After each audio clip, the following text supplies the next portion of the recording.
Hello everybody, Andrew Blake from the digitalaudiomanual.com. Today let's explore some of the options of the step modulator in Cubase 14.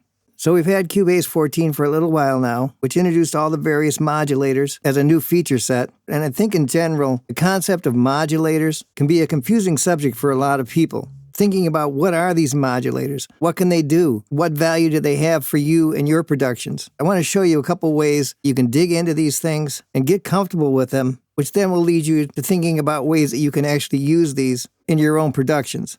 Today, let's focus on the step modulator, which is one of 6 that's now included with Cubase 14. Anytime we're looking at this lower tab, it says modulators. If I hit this plus button, get a picture of these 6 different tiles.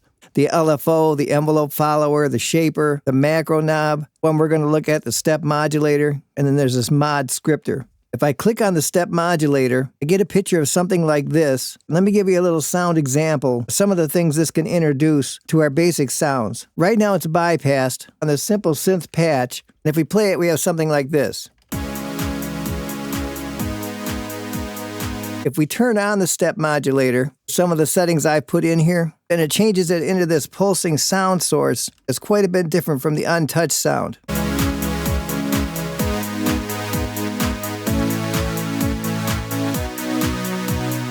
To get started, I recommend you use a very basic sound, just like I've done here with this Retrolog patch.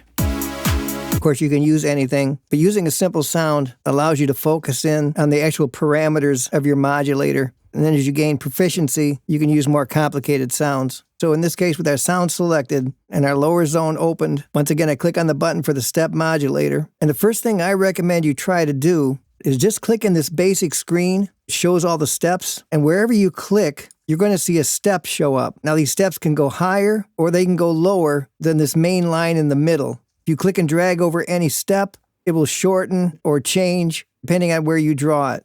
If you hold Control and click on any step, that will immediately go back to the 0 mark. With every modulator, you really want to begin by making a connection of some kind. And that happens when you hit this plus button and then hit some parameter associated with the track that you're connected to. You can do that a number of ways. You can open up the interface if there's an instrument and just click on any of these buttons. You can go over to the track controls and click on something. Or down here in the middle, there's a drop-down list, which basically shows you everything possible that you could connect to.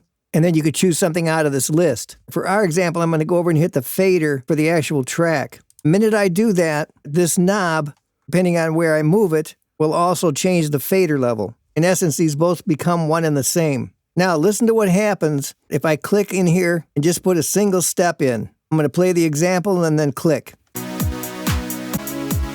You can hear that it makes a little dip in sound, and if you watch the fader, it's going to dip as well. If I click some other steps in here, randomly wherever I want to click, and play the example,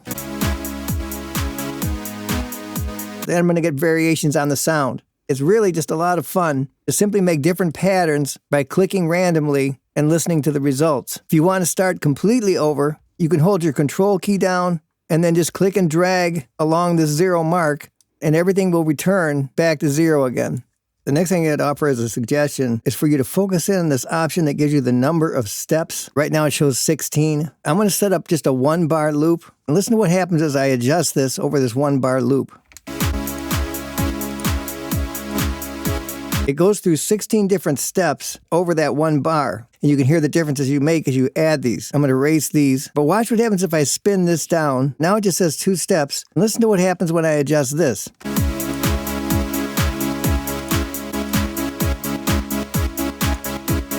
You get some drastic results by adjusting how many steps you have before you start putting in the different steps. You can leave whatever you've created and then change the number of steps to get some more variations.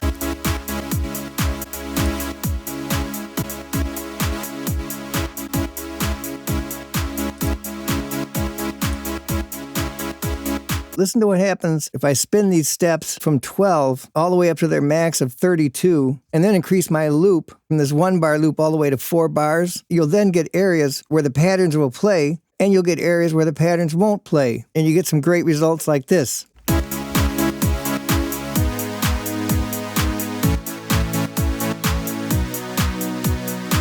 This number of steps option can also be automated, which really takes it to a different level in what you can do creatively. First of all, let's get it to activate an automation lane. I'm going to go up and hit the right button. I'm going to play my track, and I'm just going to move these steps around a little bit by spinning my mouse, and that's going to draw an automation lane in here. What we have now on this automation lane, let me zoom in a little bit. Depending on where I now move these steps, for example, when I pull this one down, go over to this one and adjust it, you just click on these and drag them. Watch the display down here on the left as I play this. It redraws different steps as it goes through this. I'm going to change over to my line tool, go up on the toolbar, and change it to the square wave option, which now allows me to click and drag these kind of blocks already written. Listen to the difference that makes and how it changes the patterns.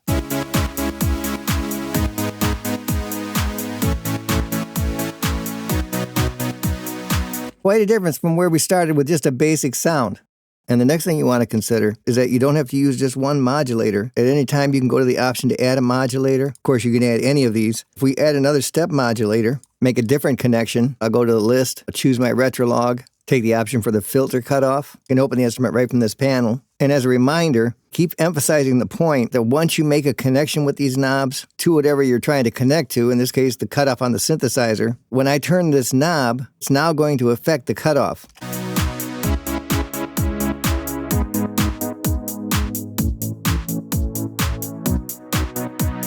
That concept is so important to understand, and it helps you make so much more sense out of this new knob that you've added into everything, that this is simply now the cutoff knob as reflected on the synthesizer. So now the next question is, how much do you want to move this knob? Of course, you don't want to sit here and manually move it through your song. So by adding these steps into the step modulator, in this case, I'm going to spin this down to 4 and add a couple of steps in. That gets the knob moving and then gives me this kind of effect.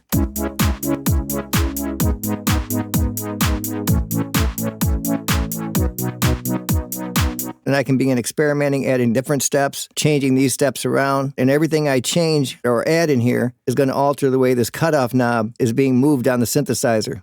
All right, the last thing I want to show you, down on the frequency knob, there's a button that has a little note on it, and we've had that on through the demonstration, which causes everything to work on the beat. But if you click that button and change it to hertz, you get these really interesting effects with these various step modulations that basically go very quickly, more so than what you would have just on the beat. And you get very interesting sounds that I would encourage you to experiment with. If I take the areas that we've been working with, now play them as frequency hertz, you get these kinds of effects.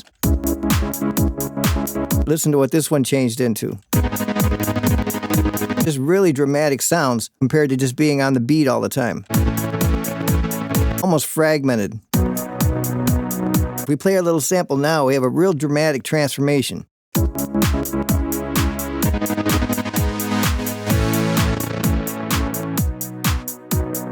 Set up something in one of your projects, open up the step modulator, and begin using some of the tips that you've learned today. And you're going to find before long, you're going to get very comfortable making little changes that are going to make a big difference in the way things sound. So go make some great music, and I'll see you next time. All right, it's going to wrap it up for today.